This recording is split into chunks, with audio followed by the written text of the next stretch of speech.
আজকে রান্না হচ্ছে মানে সর্ষে দিয়ে ইলিশ মাছ আর এই পুঁই শাক নিয়ে এসছে বর। তার পুঁই শাক খুব পছন্দ, তাই পুঁই শাক দিয়ে ইলিশ মাছের মাথা দিয়ে হবে। কাটাকাটি করতে পুঁই শাকটা কাটা হয়ে গেছে।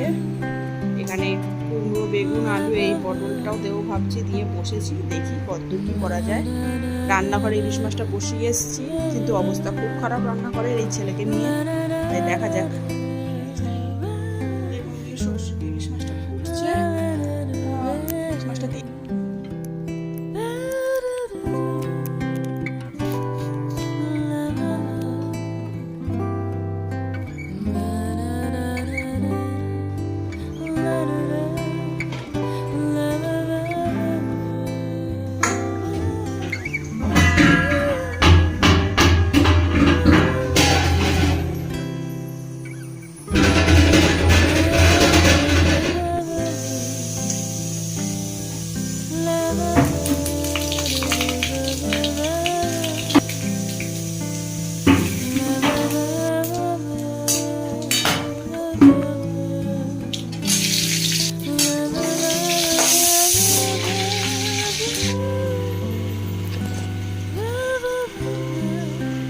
বড়িটা ভাজতে ভুলে গেছিলাম।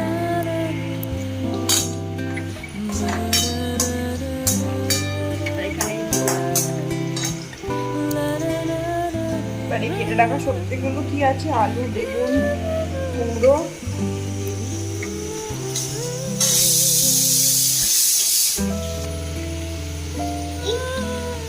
কি দেবো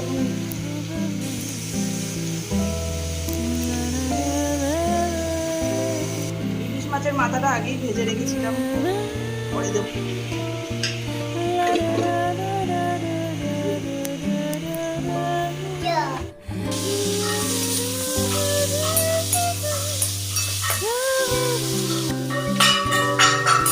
পেছনের সাউন্ডটা শুনে ভয় পেয়ে যাবেন না, ওখানে আবার ছেলে একটু কম্ব করছে, থালা বাসন বাটি নিয়ে ও খুন্তি দিয়ে রান্না করছে, তাই এত আওয়াজ করছে।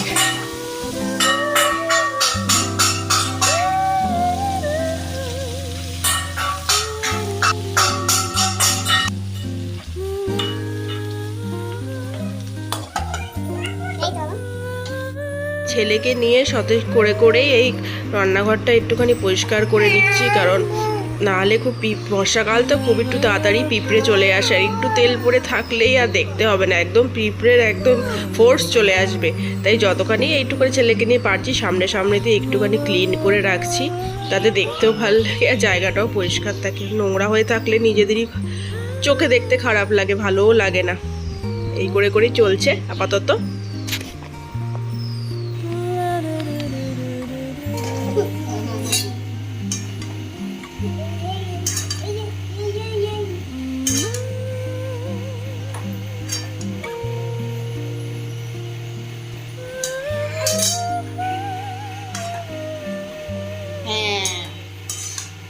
কোথা থেকে নিলে ওটাকে?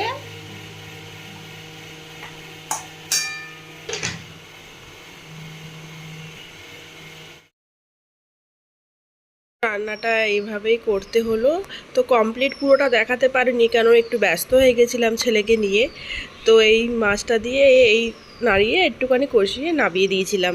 এটাই হচ্ছে আমার পুঁই শাক দিয়ে মাথা দিয়ে, ইলিশ মাছের মাথা দিয়ে হয়েছিল। আবার অন্য একটা ব্লগে দেখা হবে, টাটা।